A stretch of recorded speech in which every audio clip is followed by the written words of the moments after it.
नमस्कार फ्रेंड्स, जय हिंद। मेरा नाम है प्रीतेश जोशी और राजस्थान की इतिहास, कला और संस्कृति यानी राजस्थान की हिस्ट्री, आर्ट एंड कल्चर के इस बड़े इंटरेस्टिंग सेशन में आप सभी का स्वागत है। तो आज जिस टॉपिक पर हम चर्चा करने वाले हैं वो है हमारे धरती पुत्र के बारे में, हमारे राजस्थान के किसानों के बारे में। और जिस टॉपिक पर हम चर्चा करने वाले हैं वो है राजस्थान के किसान आंदोलन। भाई, किसान आंदोलन ने अपने शोषणकारी करों के खिलाफ, सामंती प्रथा के खिलाफ तो आवाज उठाई, पर आज़ादी के अंदर भी इनकी बहुत ज़्यादा इंपॉर्टेंस थी। प्रजामंडल आंदोलन के साथ इनके क्या इंपॉर्टेंट लिंक्स थे और इन किसान आंदोलन ने अपने स्थानीय नेतृत्व के साथ साथ में किस तरीके से नेशनल लेवल पर भी अपनी पहचान बनाई, इसके बारे में आज हम चर्चा अपन करने वाले हैं। तो आज अपन चालू करते हैं किसान आंदोलन। जब किसान आंदोलन की बात आए तो सबसे पहले नाम आता है बिजौलिया किसान आंदोलन का, क्योंकि बिजौलिया किसान आंदोलन एकमात्र ऐसा आंदोलन है जो सबसे दीर्घकालीन था, जो सबसे पहला किसान आंदोलन था, जो संगठित था और अहिंसात्मक था। तो बात कर लेते हैं भैया सबसे इंपॉर्टेंट किसान आंदोलन की। एग्जामिनेशन पॉइंट ऑफ व्यू से तो इंपॉर्टेंट है ही, पर हमें एज अ राजस्थानी होने के नाते इन सारे किसान आंदोलन के बारे में जरूर पता होना चाहिए। तो बात कर लेते हैं बिजौलिया किसान आंदोलन की। बिजौलिया किसान आंदोलन पे चलने से पहले सबसे पहले हम बिजौलिया के बारे में एक बेसिक परिचय देख लेते हैं कि बिजौलिया कहां पर स्थित है और क्या उसकी ऐतिहासिक पृष्ठभूमि है। उसके ऊपर जो है अपन बड़ी आसानी से चर्चा कर लेते हैं। तो सबसे पहले बिजौलिया के बारे में डिस्कस कर लेते हैं। बिजौलिया, पहली चीज तो ये भीलवाड़ा के अंदर स्थित है। बिजौलिया के बारे में अगर बात की जाए कि यहां पर जितने भी फार्मर्स थे, मैक्सिमम फार्मर्स जो थे वो धाकड़ जाति के थे और इन्हीं धाकड़ जाति के कृषकों ने, इन्हीं धाकड़ जाति के फार्मर्स ने, किसानों ने इस बिजौलिया आंदोलन को जो है वो जन्म दिया। तो दूसरा इंपॉर्टेंट फैक्ट क्या कि मैक्सिमम यहां पर धाकड़ जाति के किसान थे, दूसरा इंपॉर्टेंट फैक्ट। तीसरी इंपॉर्टेंट चीज की बात अगर हम बात करें कि भाई ये जो पूरा का पूरा बिजौलिया है ये मेवाड़ के अंतर्गत आता था, मेवाड़ राजघराने के अंतर्गत आता था और ये मेवाड़ का ए क्लास ठिकाना था, अ श्रेणी का ठिकाना था, ए क्लास ठिकाना था, अ श्रेणी का ठिकाना था। अब अगर हम बिजौलिया की हिस्टोरिकल तौर पे बात करें तो हमें यह पता चलता है कि खानवा के युद्ध में अशोक परमार ने महाराणा सांगा का साथ दिया था। ये तो सारे लोग हम बात जानते ही हैं। महाराणा सांगा ने इसी वजह से अशोक परमार को ये बिजौलिया की जागीर दी 1527 के बाद। इस पॉइंट को ऐसे समझ लेते हैं कि महाराणा सांगा ने 1527 के बाद उपहार के तौर पे अशोक परमार को बिजौलिया की जागीर जो है वो गिफ्ट करी। बिजौलिया की जो जागीर थी वो उपहार के अंदर दी, उपहार के अंदर दी। बिल्कुल क्लियर है यहां तक बात। तो बिजौलिया के बारे में जो बेसिक 4-5 अपने फैक्ट है वो अपने को पता हो गए। बिजौलिया के बारे में पता चल गया। अब अपन बात कर लेते हैं अपने बिजौलिया किसान आंदोलन की कि बिजौलिया किसान आंदोलन ने जन्म क्यों लिया, ऐसी क्या समस्याएं थी जिस वजह से बिजौलिया किसान आंदोलन जो है वो हुआ। तो हमें यह बात समझने के लिए चलना पड़ेगा 1894 के अंदर, क्योंकि 1894 के अंदर बिजौलिया के जो जागीरदार थे राव गोविंद सिंह, उनकी मृत्यु हो जाती है और मृत्यु होने के बाद अब ठिकाने के अंदर और जितने भी जागीरदार थे उन दोनों के बीच में जो है वो अब दूरियां बढ़ती जा रही थी। इन्हीं दूरियों की वजह से जो आंदोलन जन्म लेता है उसको हम कहते हैं बिजौलिया किसान आंदोलन। बड़ी सिंपल सी भाषा में क्या कि 1894 में राव गोविंद दास की मृत्यु के बाद ठिकाने के लोगों में और जागीरदार के बीच में दूरियां उत्पन्न हो जाती है, प्रॉब्लम्स क्रिएट हो जाती है। इन्हीं प्रॉब्लम्स का जो परिणाम हमें देखने को मिलता है वो है बिजौलिया किसान आंदोलन। बिजौलिया किसान आंदोलन इन्हीं परेशानियों का परिणाम है। क्लियर है यहां तक बात। अब बिजौलिया किसान आंदोलन हुआ दूरियों की वजह से हुआ, पर क्या थी ऐसी दूरियां और क्या थे उनके प्रॉब्लम्स, क्या सारी की सारी समस्याएं, उनके ऊपर अपन चर्चा कर लेते हैं। भाई, किसान के लिए जो सबसे बड़ी समस्या थी उन दिनों वो था भू राजस्व, लैंड रेवेन्यू, भू राजस्व। और भू राजस्व से रिलेटेड दोनों पद्धतियां जो थी वो अपने आप में बड़ी प्रॉब्लम क्रिएट कर रही थी। एक तो कि भू राजस्व का निर्धारण, कितना भू राजस्व होना चाहिए, ये अपने आप में बहुत परेशानी की जड़ था। और दूसरा, इसको संग्रह करने की पद्धति, इसको संग्रह करने की पद्धति यानी टैक्स कलेक्शन जो था वो अपने आप में बड़ी समस्या था। ना तो जो टैक्स था उसका निर्धारण सही तरीके से होता था और ना ही जो भू राजस्व था उसका संग्रह जो है, किस तरीके से कलेक्ट होना चाहिए टैक्स, वो अपने आप में बड़ी समस्या थी। किसानों के ऊपर कई सारी कर या हम कहें कि कई सारी लागतें, 84 प्रकार से भी ज्यादा की लागतें कहें हम, वो किसानों को बहुत ज्यादा परेशान कर रही थी।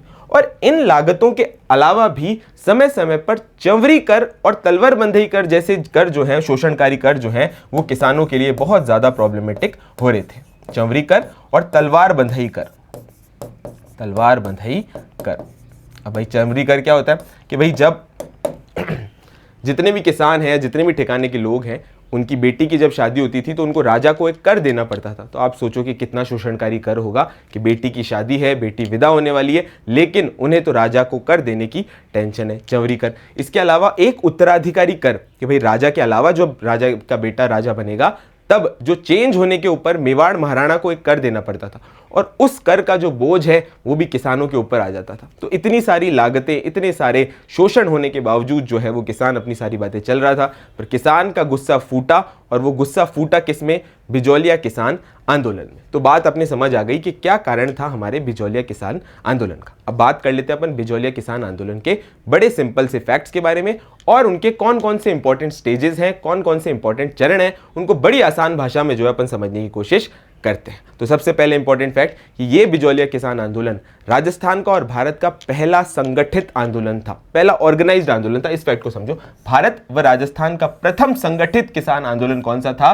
बिजौलिया किसान आंदोलन। दूसरी इंपॉर्टेंट बात कि संगठित होने के साथ साथ में ये अहिंसात्मक था, अहिंसात्मक था, बिल्कुल नॉन वायलेंट आंदोलन था। और अगर हम बात करें कि ऐसा कौन सा आंदोलन था जो सबसे लंबे समय तक चला, या हम कहें कि ऐसा कौन सा आंदोलन था जो दीर्घकालीन था, जो 44 वर्षों तक अपनी बातों को मनवाने के लिए अड़िग रहने का आंदोलन था, तो वो था भैया आपका बिजौलिया किसान आंदोलन। दूसरे फैक्ट को भी समझो, क्या सबसे दीर्घकालीन आंदोलन था, 44 वर्षों तक चला। कब से कब?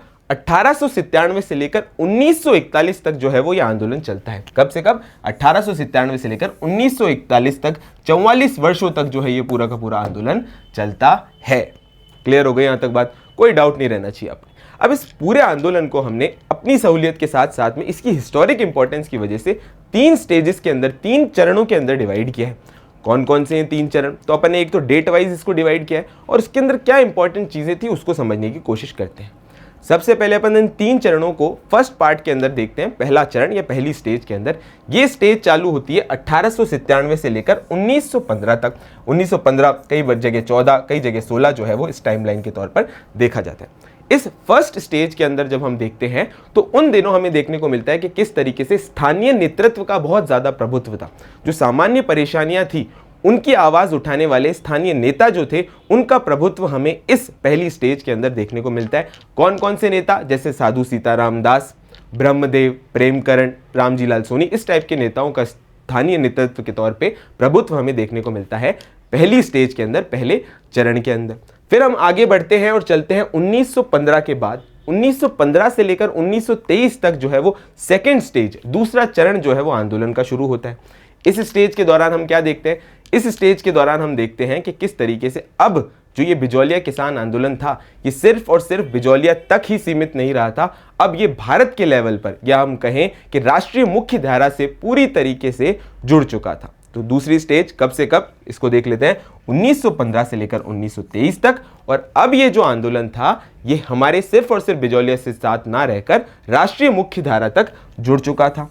और अगर हम बात करें नेतृत्व की, तो अब यहां पर हमें नेतृत्व परिवर्तन देखने को मिलता है। नए नए लीडर्स आते हुए देखने को मिलते हैं।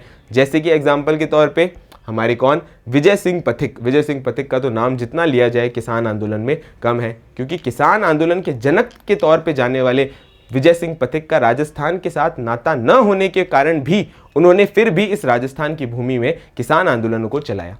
तो दूसरी स्टेज के अंदर हम देखते हैं कि किस तरीके से आंदोलन राष्ट्रीय मुख्य धारा से जुड़ जाता है। कब से कब? 1915 से लेकर 23। और अब हमारे हीरो की एंट्री हो जाती है विजय सिंह पथिक, माणिक्यलाल वर्मा, इस तरीके के लीडर्स की। हम देखते हैं तीसरी स्टेज के अंदर, जब दूसरी स्टेज के अंदर सारी बातें नहीं मानी जाती और अब तीसरी स्टेज के अंदर ये जो आंदोलन था वो जाने वाला था। तीसरी स्टेज कब से कब आती है? तो आती है भैया 1923 से लेकर 1941 तक जो है ये तीसरी स्टेज आती है।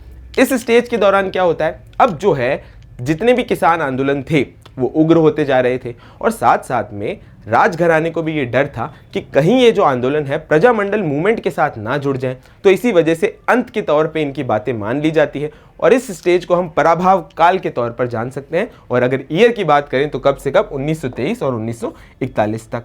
अगर इंपॉर्टेंट लीडर्स की बात की जाए तो इसके अंदर हमें देखने को मिलता है कि किस तरीके से जमनालाल बजाज जो है वो खुद इस आंदोलन का नेतृत्व ले लेते हैं और पूरी तरीके से आंदोलन खत्म हो जाता है। तो बिजौलिया किसान आंदोलन की 3 प्रमुख स्टेजेस की बात करी, बड़ी आसान भाषा में 3 प्रमुख स्टेजेस की बात करी।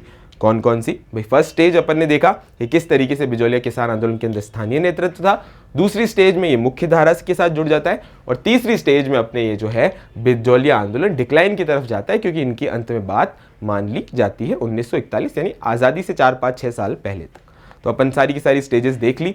अब अपन जो है वो स्टेजेस देखने के बाद प्रथम चरण की तरफ चलते हैं, और इस प्रथम चरण के अंदर अपन क्या क्या करेंगे? इंपॉर्टेंट लीडर्स देखेंगे, कोई इंपॉर्टेंट इवेंट होगा तो उसको देखेंगे, और इस आंदोलन के अंदर क्या हुआ उसके ऊपर अपन चर्चा करते हुए चलेंगे। तो चलिए भैया चलते हैं प्रथम चरण की तरफ। बिजौलिया किसान आंदोलन के प्रथम चरण जो शुरुआत होता है वो होता है 1897 से लेकर 1914, 15 और 16 तक। इस चरण के दौरान क्या होता है?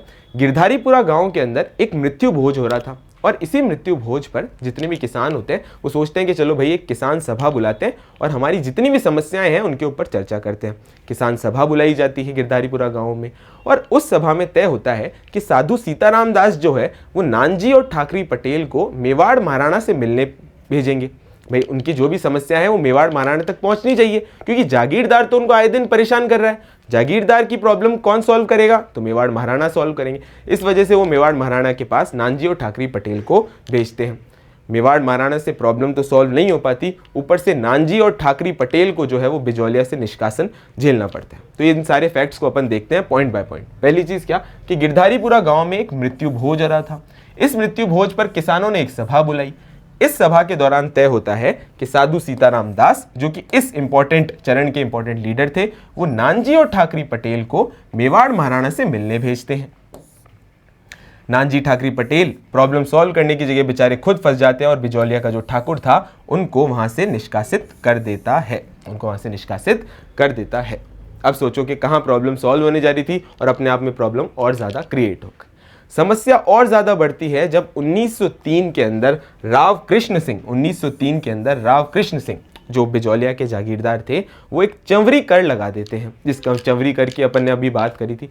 ऐसा शोषणकारी कर जो किसानों को या जितने भी ठिकाने के लोग थे उन सभी को देना पड़ता था जब अपनी बेटी की शादी करते थे। तो बेटी की शादी पर राजा को कर देना पड़ता था। इस कर को क्या कहते थे? तो भाई चंवरी कर कहते थे।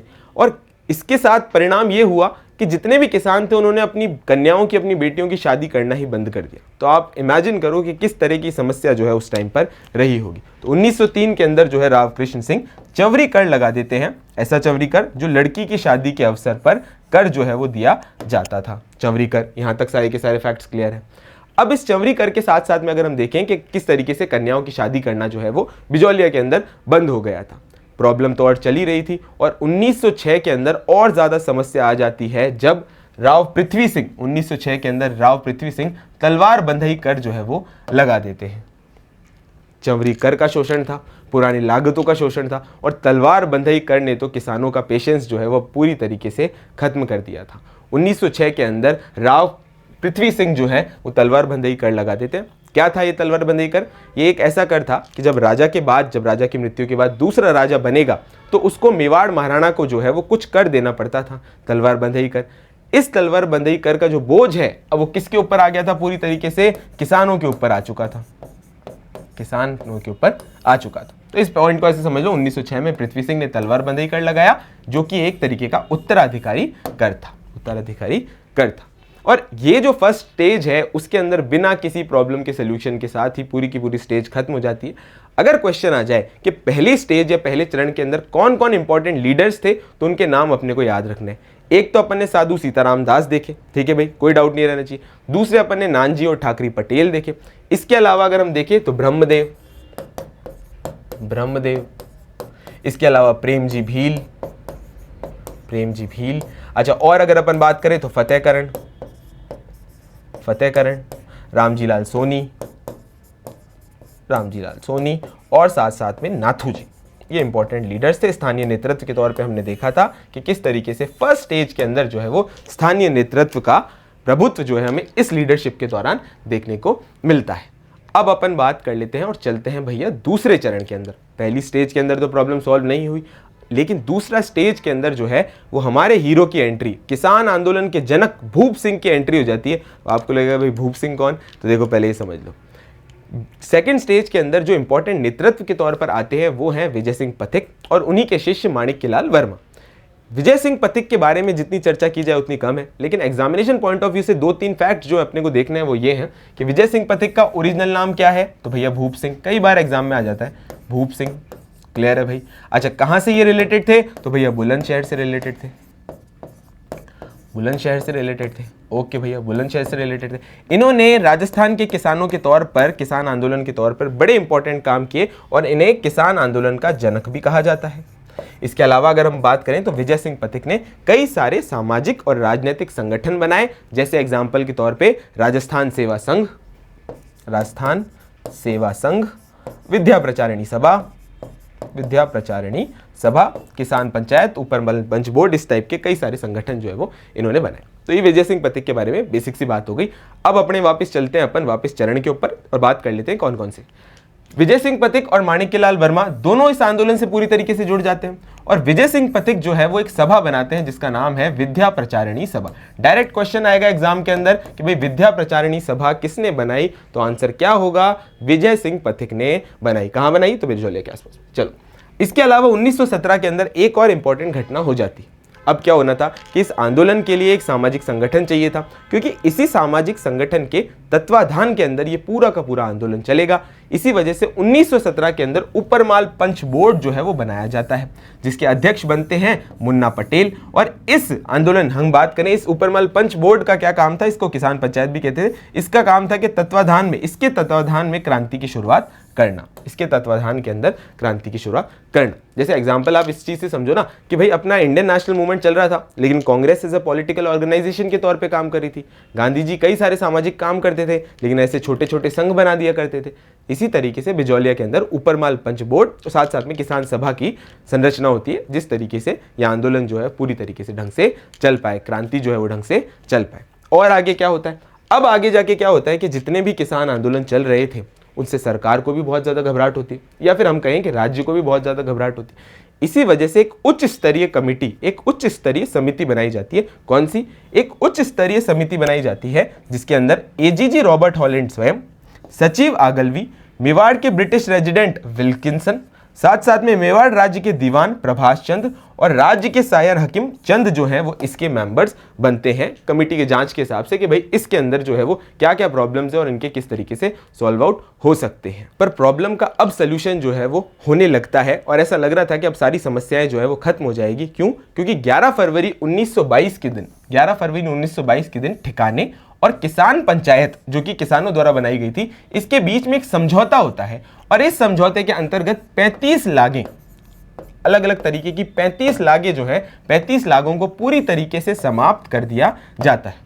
बिजौलिया किसान आंदोलन या कहीं बिजौलिया के किसानों को लग रहा था कि भाई अब लागतें कम हो गई तो हमारी समस्या जो है अब पूरी तरीके से तो खत्म नहीं हुई, पर अब हमें जो है अपना न्याय जो है वो पूरी तरीके से मिल जाएगा। लेकिन क्या होता है कि एजीजी हॉलैंड जो थे वो तो इस किसानों के साथ हुए समझौते के प्रति उदासीन थे, पर बिजौलिया के जागीरदार जो थे वो अभी भी अपनी आदत से बाज नहीं आए थे। और वो क्या करते हैं, बिजौलिया के जागीरदार ने समझौते को उल्लंघन करते हुए किसानों पर पुनः यानी वापस नई लागें लगा दी और लगान की मांग में बढ़ोतरी कर दी। आप इमेजिन करो, कहाँ जांच के बाद बात ये हुई थी कि 35 लागतें जो है वो खत्म हो जाएगी, लेकिन बिजौलिया किसान आंदोलन के जितने भी जागीरदार थे या बिजौलिया के जागीरदार थे, उन्होंने इन लागों को खत्म करने की जगह इस पूरे के पूरे जो समझौता हुआ था उसका उल्लंघन किया और नई लागें लगा दी। तो आप सोचो कहाँ प्रॉब्लम सॉल्व होने जा रही थी और प्रॉब्लम तो और ज़्यादा जो है वो यहाँ पर बढ़ गई। दूसरी स्टेज के अंदर यही सारी की सारी चीज़ें चलती हैं, लेकिन तीसरी स्टेज या हम बात करें तीसरे चरण के अंदर जो है वो हमें देखने को मिलता है कि किस तरीके से अब ये आंदोलन जो है वो अपनी समाप्ति की तरफ जाएगा। तीसरा चरण 1923 और 1941 तक। इस चरण के दौरान विजय सिंह पथिक अपने आप को इस आंदोलन से दूर कर लेते हैं और इस आंदोलन में एंट्री होती है जमनालाल बजाज की। किसकी? जमनालाल बजाज जो है वो उस नेतृत्व इसका पूरी तरीके से संभाल लेते हैं। अब उनको घबराहट क्या थी, जो भी राज्य था, जो भी इंपॉर्टेंट अपने ठिकानेदार थे, मेवाड़ महाराणा थे, उनको ये घबराहट थी कि भाई कहीं ना कहीं ऐसा ना हो जाए कि ये जो पूरा का पूरा किसान आंदोलन है ये प्रजामंडल आंदोलन के साथ जुड़ जाए। क्योंकि अगर प्रजामंडल आंदोलन के साथ ये जुड़ जाता है, किसान जो बात कर रहे हैं वो तो क्या बात करें कि भाई शोषणकारी कर है, हमें जागीर के अंदर ही रहना है, हमें राज्य के अंदर ही रहना है, लेकिन हमारी जो ये शोषणकारी कर है उनको हटा दो, लागतों को हटा दो तो हमारी प्रॉब्लम सॉल्व हो जाएगी। पर अगर ये प्रजामंडल आंदोलन के साथ जुड़ा तो ये उत्तरदायी शासन मानेंगे और ये पूरा का पूरा जो आंदोलन है वो उग्र होता हुआ चला जाएगा। इसी वजह से क्या होता है, उदयपुर प्रजामंडल से ये आंदोलन न जुड़ जाए, इस डर के कारण अब मेवाड़ राजघराना के टी राघवाचारी जो कि दीवान थे, उन्होंने अपने राजस्व मंत्री मोहन सिंह मेहता को बिजौलिया भेजा और इस प्रकार जो था ये आंदोलन जो है समाप्त हो गया। सारी किसानों की बात जो है वो मान ली और इस प्रकार जो है ये आंदोलन समाप्त हो गया। किसने? दीवान ने अपने इंपॉर्टेंट राजस्व मंत्री मोहन सिंह मेहता को भेजा और जितने भी किसानों की जो बातें थी वो पूरी तरीके से मान ली और ये आंदोलन जो है इस तरीके से पूरा समाप्त हो जाता है। तो ये थी भैया किसान आंदोलन, यानी हम बात करें बिजौलिया किसान आंदोलन की इंपॉर्टेंट बात।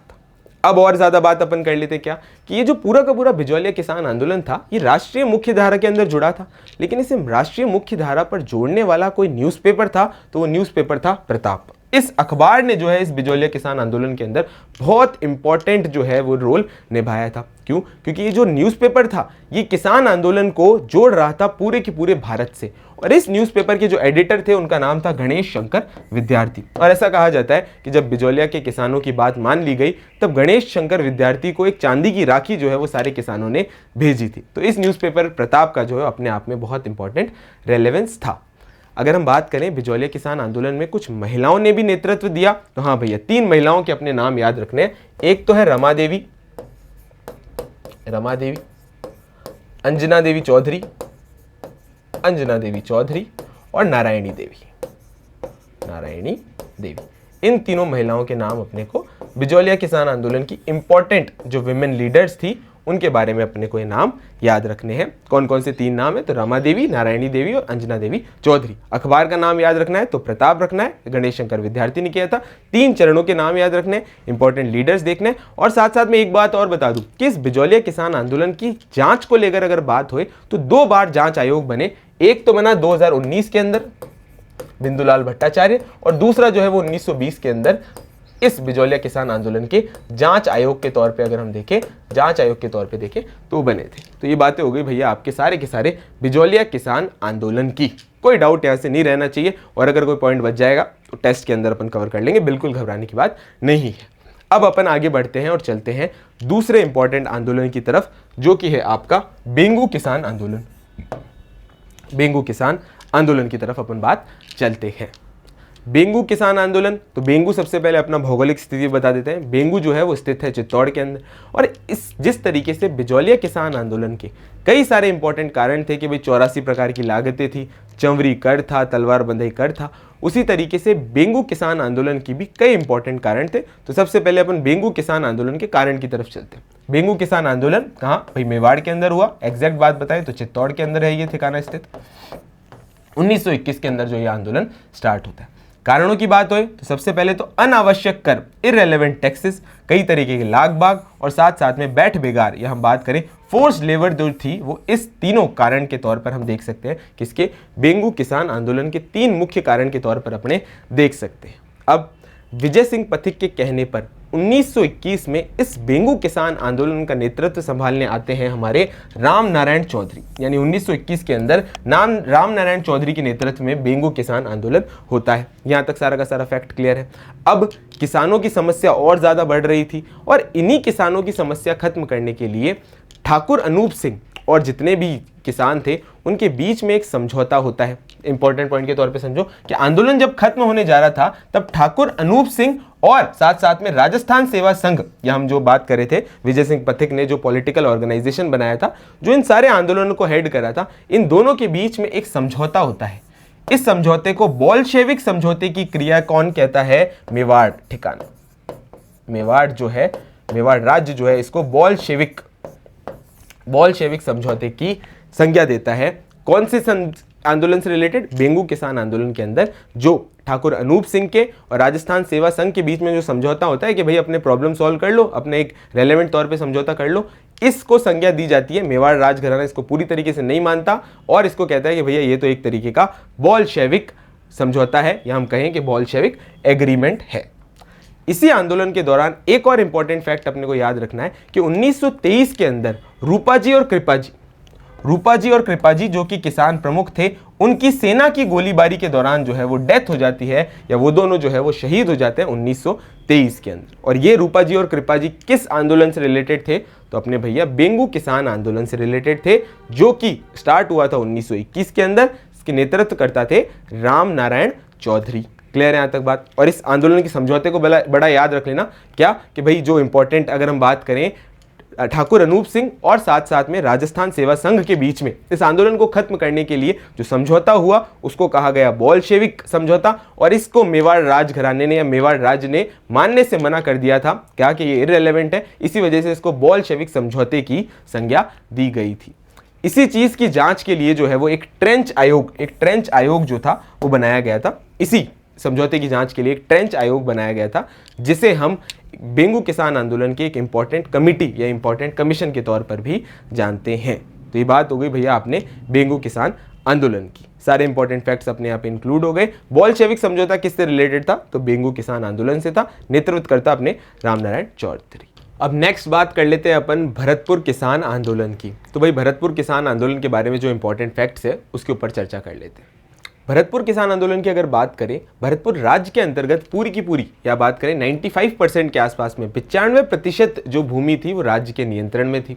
और राज्य जो है एक नया भूमि बंदोबस्त लेकर आता है। इस भूमि बंदोबस्त के अंतर्गत राज्य जो है वो करों को बढ़ा देता है, कर की वृद्धि कर देता है, और वृद्धि की वजह से जो आंदोलन उत्पन्न होता है उसको अपन भरतपुर किसान आंदोलन कहते हैं। जो इंपॉर्टेंट लीडर थे वो भोजी लंबरदार थे, जो 500 लोगों को इकट्ठा करके एक सभा बुलाते हैं। सभा के अंदर इन शोषणकारी करों के खिलाफ, ये हम करें कि जो नया भूमि बंदोबस्त है उसके खिलाफ आवाज़ उठाई जाती है, और भोजी लंबरदार को जो है वो गिरफ्तार कर लिया जाता है, और इसी तरीके से भरतपुर आंदोलन जो है वो खत्म हो जाता है। तो बात कर लेते हैं सबसे पहले अपन भरतपुर किसान आंदोलन की। पहला इंपॉर्टेंट पॉइंट, भरतपुर राज्य के अंदर 95% भूमि राज्य के अंतर्गत आती थी, राज्य के नियंत्रण में थी। 1931 के अंदर भरतपुर राज्य एक नया भूमि बंदोबस्त लेकर आता है। इस नए भूमि बंदोबस्त के अंतर्गत अब राज्य जो है वो करों के अंदर वृद्धि कर देता है, यानी भू राजस्व को पूरी तरीके से बढ़ा देता है, करों के अंदर वृद्धि कर देता है। इन्हीं करों की वृद्धि की वजह से जितने भी भू राजस्व अधिकारी थे या लंबरदार थे, वो इस आंदोलन को शुरू कर देते हैं, इस आंदोलन को प्रारंभ कर देते हैं। तो पहला क्वेश्चन कि भरतपुर किसान आंदोलन का सबसे प्रमुख कारण क्या था? तो वो था नया भूमि बंदोबस्त, जो 1931 में भरतपुर राज्य द्वारा लाया गया था। ठीक है, और इसके खिलाफ जो आंदोलन करते हैं वो जितने भी भू राजस्व अधिकारी थे वो आंदोलन करते हैं, जिन्हें लंबरदार भी कहते हैं, वो सारे के सारे आंदोलन करते हैं और अपनी बातों को उठाते हैं। इंपॉर्टेंट घटना ये होती है कि 23 नवंबर 1931 को भोजी लंबरदार 500 लोगों को इकट्ठा करके एक सभा करता है, और इस सभा के अंदर जो है वो भूमि बंदोबस्त जो था उसके खिलाफ आवाज़ उठाते हैं। भोजी लंबरदार को गिरफ्तार कर लिया जाता है, और यह आंदोलन जो है वो पूरी तरीके से समाप्त हो जाता है। तो बड़ी इंपॉर्टेंट बात अपने को क्या याद रखनी है? एक तो सबसे इंपॉर्टेंट बात याद रखनी है कि भरतपुर किसान आंदोलन का कारण भूमि बंदोबस्त, और इससे इंपॉर्टेंट व्यक्ति या नेतृत्वकर्ता कौन थे? तो वो थे भोजी लंबरदार, जो 500 लोगों को इकट्ठा करके अपनी बात मनवाने की कोशिश कर रहे थे। एंड में इनको गिरफ्तार कर लिया जाता है, और भरतपुर किसान आंदोलन जो है वो पूरी तरीके से समाप्त हो जाता है। किसान आंदोलन में मजा आ रहा है, तो अब किसान आंदोलन के नेक्स्ट आंदोलन की तरफ चलते हैं, जो कि हमारा मेव किसान आंदोलन। तो सबसे पहले तो मेव किसान आंदोलन के बारे में अगर हम बात करें, ये कौन से क्षेत्र के अंतर्गत रहा होगा? तो जहां पर मेव डोमिनेंस हो या मेव डोमिनेटेड एरियाज हो, तो वो कौन से अपने ईस्टर्न डिस्ट्रिक्ट्स है, अलवर और भरतपुर। तो मेव किसान आंदोलन का जो क्षेत्र था वो कौन सा था? अलवर और भरतपुर। मेव किसान आंदोलन के बारे में सबसे इंपॉर्टेंट बात यह है कि 1932 के अंदर मोहम्मद हादी जो थे वो एक संस्था बनाते हैं। उस संस्था का नाम था अंजुमन खादिल उल इस्लाम। कब बनाते हैं? तो 1932 के अंदर बनाते हैं। कौन बनाते हैं? तो मोहम्मद हादी बनाते हैं। क्लियर है यहाँ तक बात? कोई डाउट नहीं रहना चाहिए। दूसरी इंपॉर्टेंट बात कि अब ये जो संस्था थी इसका मेन काम क्या था? संस्था ने आंदोलन को एक संगठित रूप दिया। जो भी आंदोलन था, मेवों की जो समस्याएं थी, जो कर से समस्याएं थी, जो सामाजिक समस्याएं थी, उसके खिलाफ आंदोलन चलाया गया, और उस आंदोलन को चलाने के पीछे जो इंपॉर्टेंट संस्था थी उसका नाम था अंजुमन खादिम उल इस्लाम। इस संस्था ने पूरी तरीके से इस आंदोलन को व्यवस्थित और संगठित तौर पर बनाया। आगे क्या होता है? आंदोलन के अंदर अब नेतृत्वकर्ता या हम करें इंपॉर्टेंट लीडर आ जाते हैं चौधरी यास्मीन खान। इनके नेतृत्व में जितने भी मेव किसान थे वो सभी खरीफ का लगान देना बंद कर देते हैं। खरीफ का लगान जो है वो देना बंद कर देते हैं। कौन लोग? जितने भी मेव लोग थे वो खरीफ का लगान देना बंद कर देते हैं। और इंपॉर्टेंट लीडर कौन थे? तो भैया चौधरी यास्मीन खान इनके इंपॉर्टेंट लीडर थे। इसके बाद आगे क्या घटना होती है? अब राज्य को लगता है कि भाई हमें तो इनको मनाना पड़ेगा। इसी वजह से बिलग्रामी को राज्य काउंसिल का मेंबर बना दिया जाता है, राज्य काउंसिल का सदस्य बना दिया जाता है। क्यों लगेगा कि भाई इन्हीं से रिलेटेड एक मुस्लिम व्यक्ति जो है वो अगर राज्य काउंसिल का सदस्य होगा तो ये जो आंदोलन है पूरी तरीके से कमजोर पड़ जाएगा। पर ऐसा नहीं होता है, आंदोलन और ज्यादा उग्र हो जाता है। और इसी उग्र आंदोलन को शांत करने के लिए बिलग्रामी के निर्देशन के अंदर एक कमिटी या एक समिति बनाई जाती है, एक विशेष समिति बनाई जाती है जो दो इंपॉर्टेंट काम करती है। पहला, भू राजस्व में करों की छूट दे देती है और साथ साथ में धार्मिक और सामाजिक समस्याओं के अंदर कमी ला देती है। पहला काम तो ये कि भू राजस्व और करों के अंदर छूट देती है, और दूसरी इंपॉर्टेंट बात कि धार्मिक सामाजिक समस्याओं के अंदर कमी लेकर आती है। किसके निर्देशन में बनती है? तो बिलग्रामी के निर्देशन में बनती है, जो राज्य काउंसिल के मेंबर भी थे। तो पूरी तरीके से इस आंदोलन को अपने को क्या फैक्ट याद रखना है कि कौन सी संस्था थी, कौन इंपॉर्टेंट नेतृत्व करता थे, समिति कौन सी बनाई गई और समिति ने क्या उसके रिकमेंडेशन दिए, और इन समिति के रिकमेंडेशन के बाद जो है ये आंदोलन पूरी तरीके से समाप्त हो जाता है। क्लियर हो गई यहाँ तक बात? भाई अपन ने देखो कौन कौन से आंदोलन देखे। बिजौलिया किसान आंदोलन देखा, सारे फैक्ट्स देखे। फिर उसके बाद हमने दूसरा आंदोलन देखा, हमारे कौन सा इंपॉर्टेंट, बेंगू किसान आंदोलन देखा। तीसरे तौर पे हमने बात कर ली मेवों की और भरतपुर किसान आंदोलन की। आगे बढ़ते हैं और नेक्स्ट और बड़े इंटरेस्टिंग आंदोलन की तरफ चलते हैं, जो कि है आपका अलवर किसान आंदोलन। अलवर किसान आंदोलन, और इसी की सबसे इंपॉर्टेंट घटना नीमू चना हत्याकांड। नीमू चना हत्याकांड कब से कब चलता है आंदोलन? तो 1921 से लेकर 1925 तक जो है ये पूरा आंदोलन चलता है, अलवर किसान आंदोलन और नीमू चना हत्याकांड। अब अलवर किसान आंदोलन का क्या मुख्य कारण था उसके ऊपर अपन चर्चा कर लेते हैं। अलवर के अंदर एक बहुत बड़ी समस्या थी, वो थी जंगली सुअरों की। और ये जो जंगली सुअर थे, ये जितने भी लोग थे, जितने भी किसान थे, उनकी फसल को पूरी तरीके से खराब कर देते थे। पर राज्य ने इन जंगली सुअरों को मारने के ऊपर प्रतिबंध लगा रखा था, क्योंकि भाई ये शूटिंग के लिए काम आते थे कि भाई राज्य के जितने भी बढ़िया राजा हैं वो पूरी तरीके से इसकी शूटिंग करें। इस वजह से उन्होंने जंगली सुअरों के मारने के ऊपर पूरी तरीके से प्रतिबंध लगा दिया था। और ये जंगली सुअर जो थे वो लोगों की फसलें बिगाड़ देते थे। तो ये सबसे मुख्य कारण था। और जो करों की वृद्धि और ये सारे के सारे कर थे वो तो सारे के सारे कारण थे, पर अलवर किसान आंदोलन का सबसे मुख्य कारण था कौन था? तो भाई ये जंगली सुअर। इसको लाइन बाय लाइन समझते हैं। जंगली सुअरों का आतंक जो है वो अलवर के अंदर बढ़ रहा था। लोगों की जो फसलें थे वो खराब कर देते, फसलें बर्बाद कर देते थे। रियासती सरकार, या अगर हम बात करें जो भी इंपॉर्टेंट राज्य था, उसकी सरकार ने इनको मारने के ऊपर प्रतिबंध लगा दिया था। किनको मारने के ऊपर? जंगली सुअरों को मारने के ऊपर जो है वो प्रतिबंध लगा दिया था। 1921 में इसी समस्या के साथ जो है अब वो एक आंदोलन शुरुआत होता है। तो अगर हम क्वेश्चन पूछ लिया जाए कि भाई जंगली सुअरों के आतंक से परेशान होकर कौन सा आंदोलन चलाया गया, तो आंसर होगा आपका अलवर किसान आंदोलन। पूरी की बारी बात समझ गए कि भाई जंगली सुअरों का आतंक था, फसलें बर्बाद कर देते थे, रियासती सरकार ने इनको मारने के ऊपर प्रतिबंध लगा दिया। इस वजह से 1921 के अंदर जो है वो अलवर किसान आंदोलन शुरुआत होता है। और क्या क्या इंपॉर्टेंट घटनाएं होती हैं तो उसको देखो। 1923 के अंदर महाराजा जय सिंह ने जो है अब लगानों की दरें और ज्यादा बढ़ा दी। भाई जंगली सुअरों का आतंक था, जंगली सुअरों का आतंक था, प्लस अब जो किसान की दर थी, या अगर हम बात करें जितनी भी लागों की दर थी वो भी पूरी तरीके से बढ़ जाती है। लागों की दर जो है वो पूरी तरीके से बढ़ जाती है। तो दो मुख्य कारण हो गए। और उस टाइम पर राजा कौन थे? तो अलवर के महाराजा जय सिंह जो थे उस टाइम राजा थे। आगे घटना होती है और चलना पड़ेगा हमें 1925 के अंदर। 1925 के अंदर इसी परेशानी के विरोधास्वरूप 800 किसान जो है वो अलवर के अंदर इकट्ठे होते हैं। जहां पर इकट्ठे होते हैं उस गांव का नाम था नीमू चना गांव। नीमू चना गांव के ऊपर 800 किसान जो है वो इकट्ठे होते हैं। इसी समस्या की वजह से, जितने भी जंगली सुअर थे और बढ़ती हुई करों की समस्या की वजह से 800 किसान जो है वो इकट्ठे होते हैं। 800 किसान इकट्ठे हो रहे थे, लेकिन समस्या उनकी थी, उनको लगा कि भाई हम इकट्ठे होंगे, संगठित होंगे तो हमारी समस्या का परिणाम जो है वो आ जाएगा, हमारी समस्या का समाधान मिल जाएगा। राज्य ने इनकी समस्या के समाधान की जगह अपनी मशीन गनों से, उनकी सेना की मशीन गनों से अंधाधुंध जो है वो फायरिंग कर दी, जिसके अंदर सैकड़ों लोगों की मृत्यु हो गई। अब आप इमेजिन करो कि अपन यहाँ पर बात कर रहे थे कि जितनी भी समस्या उसका समाधान हो, उसकी जगह पर राज्य ने नीमू चना के अंदर इकट्ठे 800 लोगों के ऊपर मशीन गन से अंधाधुंध फायरिंग कर दी। और इसी हत्याकांड को हम नीमूचना हत्याकांड के तौर पर भी कहते हैं, नीमूचना हत्याकांड के तौर पर भी कहते हैं। बड़ी दुर्दांत व्यक्ता। महात्मा गांधी ने इसे जलियांवाला बाग हत्याकांड से भी विभत्स कहा और इसके लिए संज्ञा दी डबल डायरिज्म डिस्टिल्ड। डबल डायरिज्म डिस्टिल्ड जो है वो इसके लिए संज्ञा दी। अब आप सोचो, इमेजिन करो, जो ये हमारा नीमूचना हत्याकांड था वो कितना ज़्यादा खतरनाक रहा होगा। क्वेश्चंस यहाँ पर क्या क्या बनेंगे उनके ऊपर देख लेते हैं। पूरी स्लाइड के ऊपर अपन बढ़िया क्वेश्चन मार्क लगाते हैं। पहला क्वेश्चन कि भाई क्या कारण था अलवर किसान आंदोलन का, तो जंगली सुअर थे। 1921 के अंदर आंदोलन शुरू होता है। बाद में जो है वो जय सिंह जो है वो कर बढ़ा देते हैं। कर वृद्धि के कारण ये आंदोलन और ज़्यादा उग्र हो जाता है।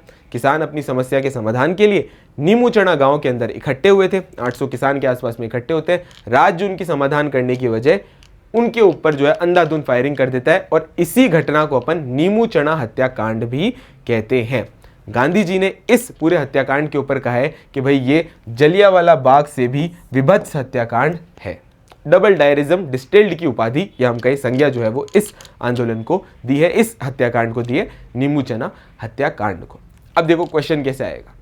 गांधी जी ने जलियांवाला बाग से भी विभत्स किस कांड को कहा है, तो नीमूचना हत्याकांड।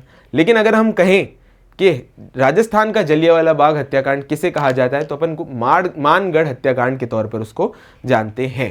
तो बात हो गई भैया ये सारे के सारे इंपॉर्टेंट फैक्ट्स की जो रिलेटेड थे अलवर किसान आंदोलन और नीमूचना हत्याकांड की। अब बात कर लेते हैं अपन बूंदी किसान आंदोलन की। बूंदी किसान आंदोलन का जो इंपॉर्टेंट मोटिवेशन था या इन्फ्लुएंस था वो था बिजौलिया किसान आंदोलन, क्योंकि बिजौलिया किसान आंदोलन ने पहले किसान आंदोलन के तौर पे कई सारे आने वाले किसान आंदोलनों को प्रेरणा दी। इसके अलावा राजस्थान सेवा संघ और विजय सिंह पथिक के मोटिवेशन से ये बूंदी किसान आंदोलन जो है वो विस्तार करता जा रहा था। अगर अपन चर्चा करेंगे बूंदी किसान आंदोलन के प्रमुख कारण क्या थे, तो सबसे प्रमुख उसका कारण था वो था हमारा कई तरीके की लागतें और साथ साथ में कई तरीके की बैठ बेगार या हम कहें फोर्स्ड लेबर जो थी वो अपने आप में इस बूंदी किसान आंदोलन के कारण के तौर पे देखा जा सकता है। अगर हम बात करें बूंदी किसान आंदोलन कौन से क्षेत्र के अंदर हुआ, तो वो बरड़ क्षेत्र के अंदर हुआ जो कि आपके मेवाड़ और बूंदी के मध्य में स्थित है। बरड़ क्षेत्र के स्पेसिफिक जगह बात करें तो वो है भैरूकुंड मेनाल से ये बूंदी किसान आंदोलन शुरू होता है। इस बूंदी किसान आंदोलन के जो नेतृत्वकर्ता थे या जिन्होंने किसान आंदोलन की पूरी तरीके से जिन्होंने किसान आंदोलन की पूरी तरीके से नेतृत्व कर रखा था वो थे नैनूराम शर्मा, जो किसानों पर होने वाले अत्याचार के कारण इस बूंदी किसान आंदोलन को आगे बढ़ाते हैं। और अगर एग्जामिनेशन पॉइंट ऑफ व्यू से पूछा जाए कि इस बूंदी किसान आंदोलन का सबसे इंपॉर्टेंट इवेंट कौन सा था, तो वो था डाबी कांड। तो देखते हैं भैया, चर्चा करते हैं अपन बूंदी किसान आंदोलन की। तो सबसे पहले बात कर लेते हैं इस बूंदी किसान आंदोलन को इन्फ्लुएंस करने वाले जो आंदोलन थे वो थे बिजौलिया किसान आंदोलन। बिजौलिया किसान आंदोलन कारण की अगर हम बात करें क्या प्रमुख कारण रहे होंगे, तो वो थे कई तरीके के लागबाग कर और फोर्स्ड लेबर जिसे हम बेगार लेबर के तौर पर भी जानते हैं। बूंदी किसान आंदोलन शुरू होता है बरड़ क्षेत्र में। बरड़ क्षेत्र कहाँ है, तो ये है मेवाड़ और बूंदी के मध्य में स्थित। मेवाड़ और बूंदी के मध्य में स्थित। एग्जैक्ट अगर अपन बात करें कि ये कहां पर शुरू हुआ था, तो वो हुआ था भैरूकुंड मेनाल से। भैरूकुंड मेनाल नामक जगह से बूंदी किसान आंदोलन जो है वो शुरू होता है। बूंदी किसान आंदोलन के जो प्रमुख नेता थे वो थे नैनूराम शर्मा। नैनूराम शर्मा इस किसान आंदोलन को आगे बढ़ाते हैं। आगे बढ़ाने के दौरान वो देखते हैं कि राज्य किस तरीके से किसानों पर कई तरीके के अत्याचार करता है, और इस अत्याचार की जो सबसे प्रमुख घटना हमें देखने को मिलती है बूंदी किसान आंदोलन में वो थी डाबी कांड। क्या हुआ डाबी कांड के अंदर, किन किन लोगों के शहीद हुई और उन पे गोली चलाने वाले व्यक्ति कौन थे, उसके ऊपर चर्चा कर लेते हैं। 2 अप्रैल 1923 को एक डाबी कांड होता है। जितने भी लोग थे, जितने भी किसान थे, वो एक सभा के अंदर एकत्रित थे और पुलिस ने उनके ऊपर गोली चला दी। उस समय के एसपी थे इकराम हुसैन। एसपी थे इकराम हुसैन उस टाइम पुलिस अधिकारी थे या एसपी थे, जो सभा में एकत्रित किसानों के ऊपर जो है वो गोली चला देते हैं। और इस सभा के दौरान 2 व्यक्तियों शहीद हो जाते हैं और वो थे नानक भील और देवीलाल गुर्जर। नानक भील और देवीलाल गुर्जर जो है वो इस सभा के अंदर पुलिस की गोलियों की वजह से शहीद हो जाते हैं। नानक जी भील जो है इस शहीदी के दौरान भी झंडा गीत गा रहे थे जो विजय सिंह पथिक ने लिखा था। और आप इमेजिन करो कि किस तरीके का उनके अंदर किसानों के प्रति या हम कहें कि अपनी मातृभूमि के प्रति मोटिवेशन रहा होगा कि शहीद होते वक्त भी वो एक झंडा गीत गा रहे थे। कौन सा गीत गा रहे थे? झंडा गीत गा रहे थे, जिसे लिखा था विजय सिंह पथिक ने। नानक जी भील और देवीलाल गुर्जर के तौर पे हम याद कर सकते हैं कि कौन इंपॉर्टेंट व्यक्ति जो है वो शहीद हुए थे डाबी कांड के दौरान। डाबी कांड किससे रिलेटेड था? तो बूंदी किसान आंदोलन से रिलेटेड था। और इन्हीं नानक जी भील की याद में एक अर्जी गाना जो है वो माणिक्यलाल वर्मा ने लिखा है। तो ये important facts examination point of view से जितने भी हमारे बूंदी किसान आंदोलन से रिलेटेड हैं उन सभी के ऊपर अपन ने चर्चा कर ली। अब पूरी की पूरी स्लाइड के ऊपर क्वेश्चन मार्क लगा देते हैं। तो मुझे जल्दी से बता दो कि जो ये बूंदी किसान आंदोलन था इसकी शुरुआत कहाँ से हुई? तो भेरूकुंड मेनाल से हुई। नेतृत्वकर्ता कौन थे? तो नैनूराम शर्मा थे। कहाँ पर हुआ? तो बरड़ क्षेत्र में हुआ जो कि मेवाड़ और बूंदी के मध्य में स्थित है। कारण इसके वही बैठ बेगार और साथ साथ में कई तरीके की लागतें। और इस बूंदी किसान आंदोलन में बड़ी घटना जो थी वो थी डाबी कांड, जो शुरू हुई थी 2 अप्रैल 1923 के अंदर। कई सारे किसान एकत्रित थे और साथ साथ में जो 2 व्यक्ति शहीद हुए उनके नाम थे हमारे नानक भील और देवीलाल गुर्जर। बूंदी किसान आंदोलन की बात हो गई। आगे बढ़ते हैं अपने नेक्स्ट किसान आंदोलन, जो कि जयपुर किसान आंदोलन की हेडिंग के अंदर प्रमुख किसान आंदोलन के तौर पे देखें तो हम देखते हैं वो है सीकर किसान आंदोलन या शेखावटी किसान आंदोलन। जयपुर किसान आंदोलन में जो किसान आंदोलनों का श्री गणेश होता है वो सीकर के अंदर होता है और उसका सेम टू सेम वही कारण कि भाई करों के अंदर वृद्धि। ये एकमात्र ऐसा किसान आंदोलन था जिसकी गूंज जो है वो हाउस ऑफ कॉमन्स तक पहुंची। लंदन की गलियों में जो है वो सीकर किसान आंदोलन की बातें हो रही थी। तो पॉइंट बाय पॉइंट इस किसान आंदोलन को समझते हैं, क्या इंपॉर्टेंट फैक्ट्स है, क्या इंपॉर्टेंट घटनाएं, उन सभी को चर्चा करते हुए अपन आगे चलते हैं। तो भाई नेक्स्ट अपने जयपुर के किसान आंदोलन, जिसमें प्रमुख है सीकर ठिकाने से इस आंदोलन का श्री गणेश होता है। कारण क्या था? तो वो था राव राजा कल्याण सिंह। राव राजा कल्याण सिंह जो कर था वो 25% से बढ़ाकर 50% कर जो है वो कर देते हैं। करों की वृद्धि के कारण अब जो है वो पूरा का पूरा बोझ जो है वो किसके ऊपर आ रहा था? किसानों के ऊपर आ रहा था। इस किसान आंदोलन की जो नेतृत्व करता थे वो थे रामनारायण चौधरी और हरि ब्रह्मदेव। रामनारायण चौधरी और हरि ब्रह्मदेव जो इस किसान के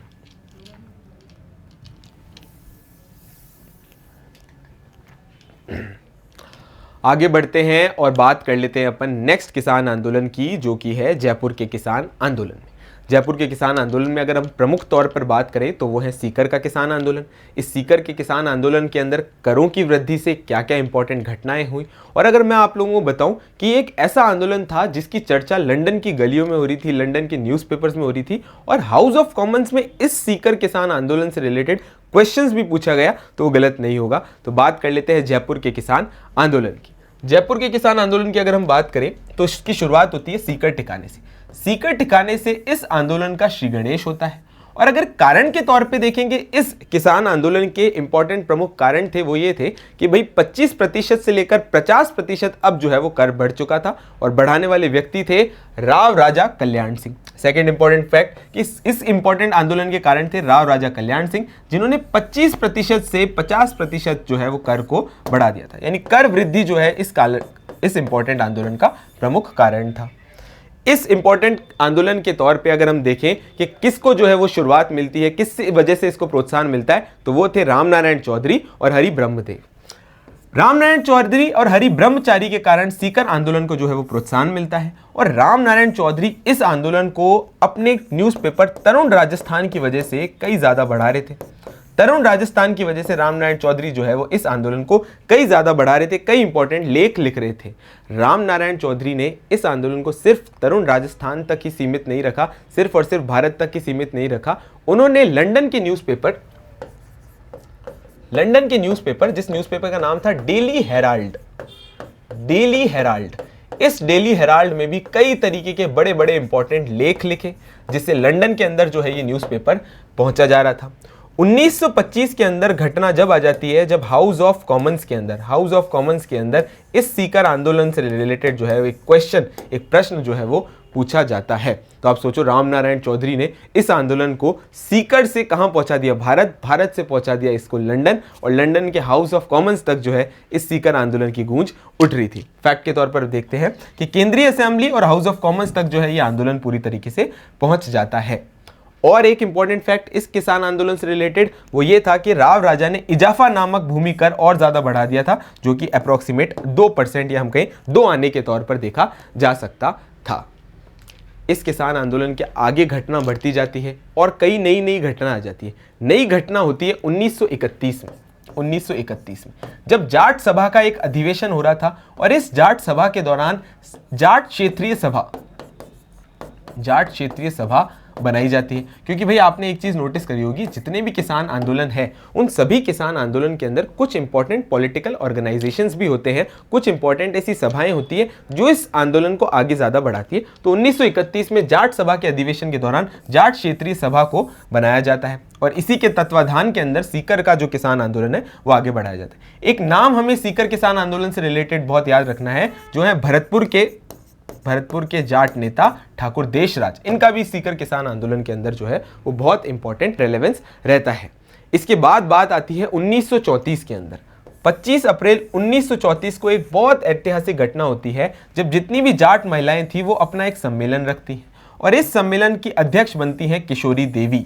और ये जो सम्मेलन हो रहा था वो हो रहा था कटराथल में, वो हो रहा था आपके कटराथल के अंदर। ये जो सम्मेलन हो रहा था वो हो रहा था आपके कटराथल के अंदर। यानी क्या याद रखना है कि एक ऐसा आंदोलन जिसमें 10,000 से भी ज्यादा महिलाओं ने किसान आंदोलन के तौर पे हम कहें एक सम्मेलन किया कटराथल के अंदर, जिसकी अध्यक्ष थी कौन? किशोरी देवी। एग्जामिनेशन पॉइंट ऑफ व्यू से फैक्ट बड़ा इंपॉर्टेंट है कि किशोरी देवी कौन से सम्मेलन की अध्यक्ष थी? तो जाट महिलाओं का सम्मेलन था, 25 अप्रैल 1934 को था, कटराथल के अंदर ये हुआ, जिसमें 10,000 से ज्यादा महिलाओं ने जो है वो भाग लिया। तो ये सारी की सारी बातें किसान आंदोलन से रिलेटेड।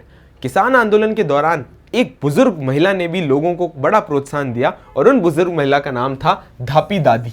धापी दादी ने किसानों को एकत्रित होने की प्रेरणा दी। डायरेक्ट क्वेश्चन आ सकता है कि कौन ऐसी महिला थी, कौन ऐसी बुजुर्ग महिला थी जिन्होंने किसान आंदोलन में एकत्रित होने की, संगठित होने का प्रोत्साहन दिया? तो वो थी धापी दादी। और इस पूरे के पूरे आंदोलन की बात करें, अगर हम ब्रॉड हेडिंग के तौर पर बात करें तो कौन कौन थे प्रमुख नेता? वो थे सरदार हरलाल सिंह, नैनराम सिंह, पृथ्वी सिंह गोठड़ा, पन्ने सिंह बटनाऊ, हरनाऊ सिंह पलथाना, गोरू सिंह कटराथल, ईश्वर सिंह भैरूपुरा और लेखराम कासलीवाल। ये इंपॉर्टेंट लीडर थे इन प्रमुख किसान आंदोलन से रिलेटेड। क्लियर हो गई? सारे के सारे फैक्ट्स अपने यहाँ पे कवर हो गए। अब अपने बात कर लेते हैं मारवाड़ किसान आंदोलन की। बाकी सारे किसान आंदोलन देखे, लास्ट आंदोलन देख लेते हैं, मारवाड़ किसान आंदोलन। मारवाड़ किसान आंदोलन में जो सबसे बड़ी घटना होती है वो 1938 के अंदर स्थापित होने वाली मारवाड़ राज्य लोक परिषद। क्या होता है भाई इससे? पहले तो किसानों की मांग किसान खुद उठा रहे थे, कुछ छोटे मोटे संगठन उठा रहे थे। अब व्यवस्थित तौर पर पूरी तरीके से मारवाड़ राज्य लोक परिषद किसानों की मांग उठाने लग गई थी। सरकार की कटु आलोचक थी, सरकार का पूरी तरीके से क्रिटिसिज्म करती थी। लेकिन ये बात जो थी वो जागीरदारों को अच्छी नहीं लग रही थी, क्योंकि उनको लग रहा था कि किसानों के पीछे जो ताकत है वो ये मारवाड़ राज्य लोक परिषद है। इसी वजह से हम देखते हैं कि 13 मार्च 1947 को एक बहुत बड़ा किसान सम्मेलन होने वाला था। कहाँ होने वाला था? तो भाई डाबड़ा के अंदर, जो कि डीडवाना परगना के अंदर है, वहां पर एक बड़ा सा किसान सम्मेलन होने वाला था। जितने भी राज्य लोक परिषद के नेता थे वो सारे के सारे लोग इस किसान आंदोलन या हम कहें किसान सम्मेलन को अटेंड करने जाते हैं और वहां के स्थानीय नेता जिनका नाम था मोतीलाल, उनके घर पे रुक जाते हैं। जब वो घर पे रुके हुए थे, इतने में ही जागीरदार के जितने भी सैनिक थे या हम कहें जागीरदार के जो लोग थे वो आते हैं और इन बेचारे नेताओं के ऊपर जो है वो हमला कर देते हैं। ये हमला हुआ जिस घटना को हम कहते हैं डाबड़ा कांड। और डाबड़ा कांड किससे रिलेटेड है? तो अपने को याद रख लेना है, मारवाड़ किसान आंदोलन से। 1938 में मारवाड़ राज्य लोक परिषद का गठन होता है और अब जो ये परिषद था ये किसानों की पूर्णतः जो है वो मांग उठाने वाला था। दूसरी इंपॉर्टेंट बात कि सरकार की भी पूरी तरीके से कटु आलोचना कर रहा था। और इससे समस्या किसको होती है? तो भैया जागीरदारों को होती है। जागीरदारों को क्या लगता है कि ये जो लोक परिषद के नेता है ना, यही पूरी तरीके से किसानों के लिए उत्तरदायी हैं, यही किसानों को किसी न किसी तरीके से बल दे रहे हैं, किसानों के पीछे खड़े हुए हैं। 13 मार्च 1947 को डाबड़ा के अंदर, 13 मार्च 1947 को डाबड़ा के अंदर, जो कि डीडवाना परगना में है, वहां पर एक बहुत बड़ा किसान सम्मेलन होने वाला था। और लोक परिषद के कई सारे नेता जैसे कि द्वारकानाथ पुरोहित, बंशीधर पुरोहित, इस तरीके के माथुर साहब और साथ साथ में CH चौपसनी वाला जो है वो इस इंपॉर्टेंट सम्मेलन को अटेंड करने आने वाले थे। अटेंड करने आते हैं और एक मोतीलाल नाम के जो स्थानीय नेता थे, मोतीलाल चौधरी नाम के जो स्थानीय नेता थे, उनके घर पर रुके हुए थे डाबड़ा के अंदर। जागीरदार के लोग आते हैं और इनके ऊपर हमला कर देते हैं। इस घटना को हम क्या कहते हैं? डाबड़ा कांड। तो कई जगह पर हमें देखने को मिलता है कि मारवाड़ किसान आंदोलन से रिलेटेड इंपॉर्टेंट घटना कौन सी है? डाबड़ा कांड। इसी तरीके के क्वेश्चंस जो है एग्जाम में पूछे जाएंगे। तो आशा करता हूं आपको ये क्लास अच्छी लगी होगी। हमारे साथ बने रहें और मिशन ज्ञान के इस परिवार को जो है पूरी तरीके से प्यार दीजिए। Thank you.